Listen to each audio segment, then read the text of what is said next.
Hello students, good morning to all of you. आज हम फिर अपने प्रीवियस लेक्चर को कंटिन्यू रखेंगे। हमारा जो प्रीवियस लेक्चर था वो था क्लास 8 सब्जेक्ट हिस्ट्री था, और इसमें हमारा जो चैप्टर था वो था when people rebel 1857 and after.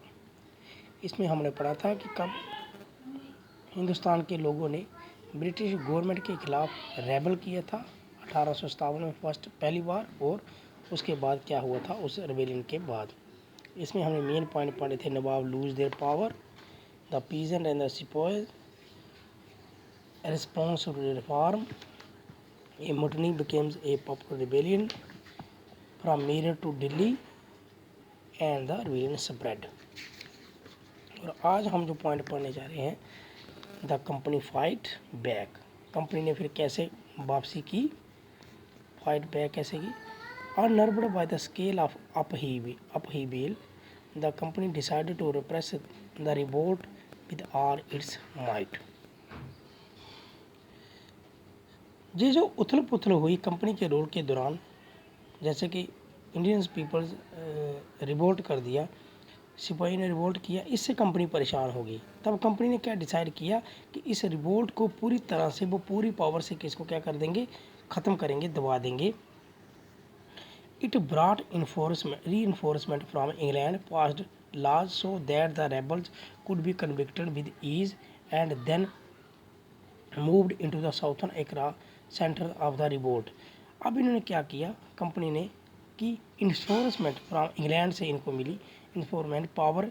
इन्होंने बहुत सारे कानून पास किए कि किसी तरह ये जो रेबल्स फोर्स थी, जो रेबल्स पे इनको कन्विक्ट, इनको पकड़ा जाए और इनको क्या किया जाए, ख़त्म किया जाए।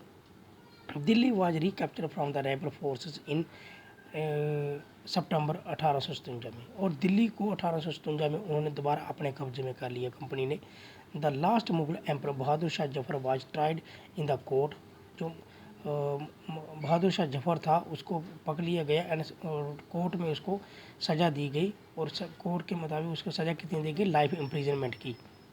ही and his wife Begum Zeenat Mahal were sent to prison in Rangoon in October 1858 में, और इम्प्रिजनमेंट के मुताबिक उनको 1858 में रंगून की जेल में भेज दिया गया, उसको और उसकी बीवी को। Bahadur Shah Zafar died in Rangoon in jail, जहाँ पर बहादुर शाह मर गया, वो कब मरा, 1862 में, नवंबर 1862 में उसी जेल में वो मर गया।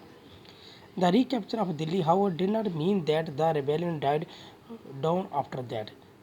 कहता है दिल्ली पर कब्जा कर लेना, जब दिल्ली को दोबारा हथिया लेना, इसका मतलब ये नहीं था कि रिबेलियन बिल्कुल ही ख़त्म हो गया। People continue to resist and battle the best. लोग कंटिन्यू रहे अपने रजिस्ट में, जन के अपनी जद्दोजहद में, अपने विद्रोह में।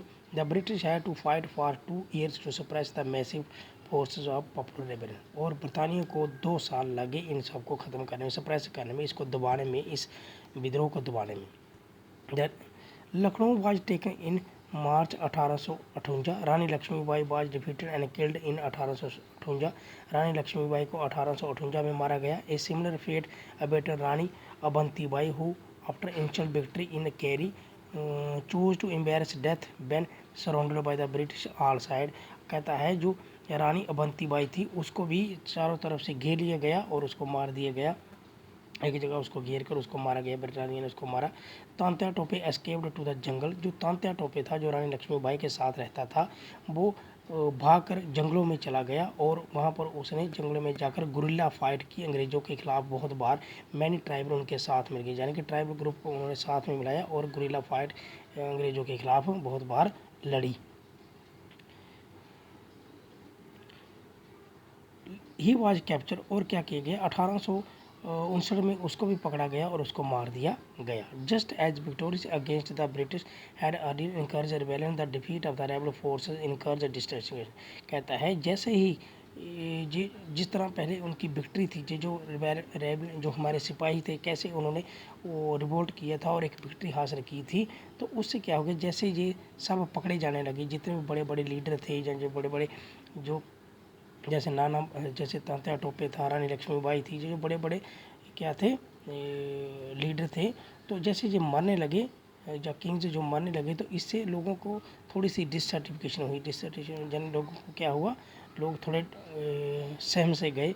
The British also tried their best to win back the loyalty of the people. जब बरतानिया ने सप्रेस कर लिया इस रिवोल्ट को पूरी तरह, तो उन्होंने कोशिश की कि लोगों के दिलों में अब जगह बनाई जाए, लोगों के मन को जीता जाए। They announced reward for loyal land and would be allowed to continue to enjoy tradition right over their land. उन्होंने अनाउंस किया कि जितने भी लैंड लॉर्ड हैं उनको उनकी ज़मीन दे दी जाएगी, उनको उनके ट्रेडिशनल राइट जो भी हैं, उनके पारंपरिक राइट है उनको दे दिए जाएंगे, हक उनको दे दिए जाएंगे।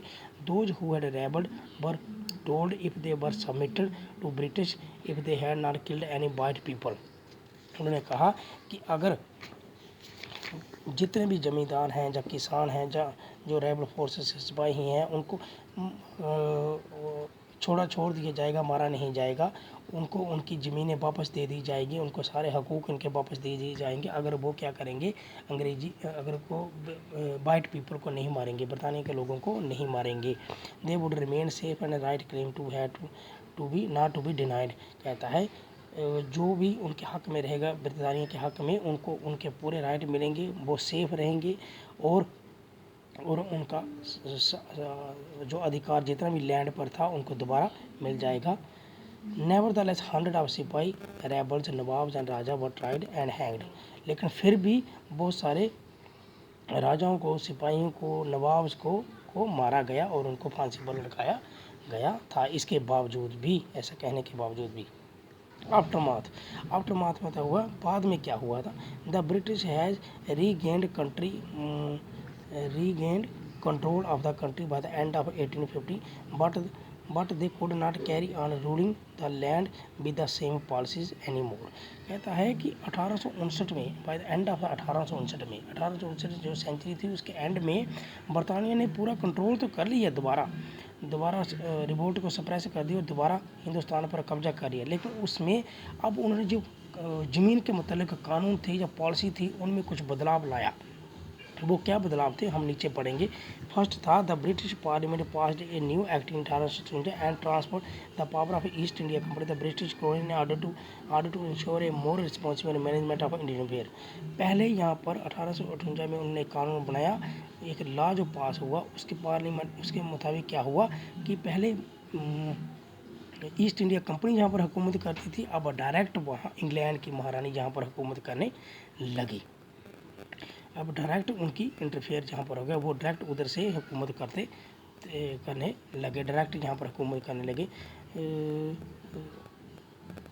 Responding members, a member of British cabinet was appointed secretary of state and made responsible for all matter related to the governor of India. वहाँ उन्होंने appointed secretary of the state, secretary of state यहाँ पर appoint किया हिंदुस्तान में, ताकि वो अब government को यहाँ की संभालेगा। He was given a council to advise him, उसको काउंसिल भी दी गई, उसको मेंबर भी दिए गए, और called the Indian council the governor general of India, और उसको गवर्नर जनरल ऑफ इंडिया कहा जाने लगा।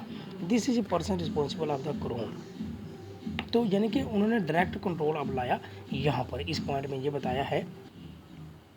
नेक्स्ट पॉइंट था, all ruling chief of the country was assured that their territory would be annexed in future. They were allowed to pass on the kingdom to their heirs including adopted son and were play to acknowledge the British queen as the subordinate paramount. दूसरा जो point उन्होंने, दूसरा जो बदलाव लाया कि जितने भी रूलिंग चीफ हैं, जो जितने भी राजा हैं, उनको उनकी ज़मीन दी जाएगी, उनको उनकी सल्तनत दे दी जाएगी वापस, वो दोबारा हुकूमत करेंगे। और जो अडॉप्टेड सन हैं वो भी दोबारा हुकूमत कर सकते हैं, अगर उनके फादर्स वगैरह मर सकते हैं उनको पेंशन भी दी जा सकती है, उनको ज़मीन का हक भी दिया जा सकता है। तीसरा जो पॉइंट था, it was decided that the portion of Indian soldier in the army would be reduced and number of European soldier would increase. तीसरा जो बदलाव था वो ये था कि अब जो भर्ती करने जा रहे थे वो कंपनी ने जब सोल्जर की रिक्रूटमेंट की तो उसमें हिंदुस्तान के जो सोल्जर थे, जो लोग थे, उनको कम भर्ती किया और यूरोपियन पीपल को ज़्यादा भर्ती किया। और ज़्यादातर लोग हिंदुस्तान से जो लिए वो उन्होंने कहाँ से लिए, अवध को छोड़कर बाकी बिहार, सेंट्रल, बाकी सब एरिया से लिए। और ज़्यादातर किन लोगों को उन्होंने रिक्रूट किया, भर्ती किया, वो थे गोरखा, सिख एंड पठान।